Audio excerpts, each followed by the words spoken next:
मालेगावच्या महसूल प्रशासनाकडून अवैधरित्या माती उत्खनन करून वहन करणाऱ्यांवर सोमवारी मध्यरात्री कारवाई करण्यात आली। अधिक माहितीनुसार अवैध गौण खनिज उत्खनन व वाहतूक विरोधी पथकाने दहिवडी व म्हसवड परिसरात अवैध गौण खनिज उत्खनन व वाहतूक विरोधी मोठी कारवाई केली।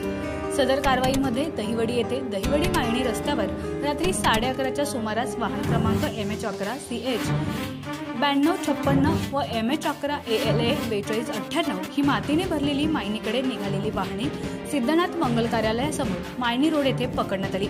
सदर वाहने पोलीस स्टेशन दहिवडी येथे जमा करण्यात आली आहेत। त्याचबरोबर त्याच रात्री 1च्या सुमारास ढाकणी पाझर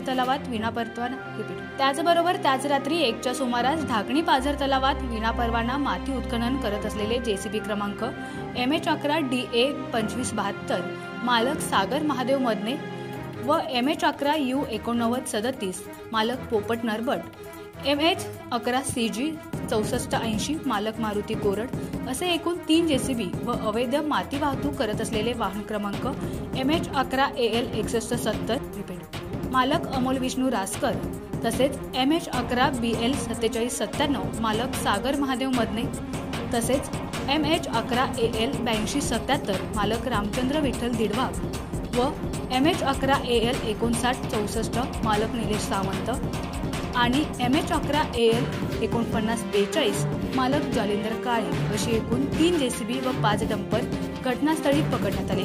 सदर सर्व वाहने पोलीस स्टेशन म्हसवड येथे जमा करण्यात आली आहेत। या कारवाईत उपविभागीय अधिकारी उज्ज्वला गाडेकर, तहसीलदार विकास अहिर, नायब तहसीलदार श्रीशैल भट्टे व मयूर भुजबळ, म्हसवड पोलीस स्टेशनचे सहाय्यक पोलीस निरीक्षक शिवाजी विभूते, मंडल अधिकारी सुनील खेडेकर, तलाठी Asif Shaikh, BJ Waghmare, PS Walke, YB अभंग, PG जामनेकर, उत्तम अखडमल, मोहन खाडे व इतर पोलीस कर्मचारी यांनी सहभाग घेतला। मानदेशी आवाजसाठी एकनाथ वाघमोडे, दहिवडी।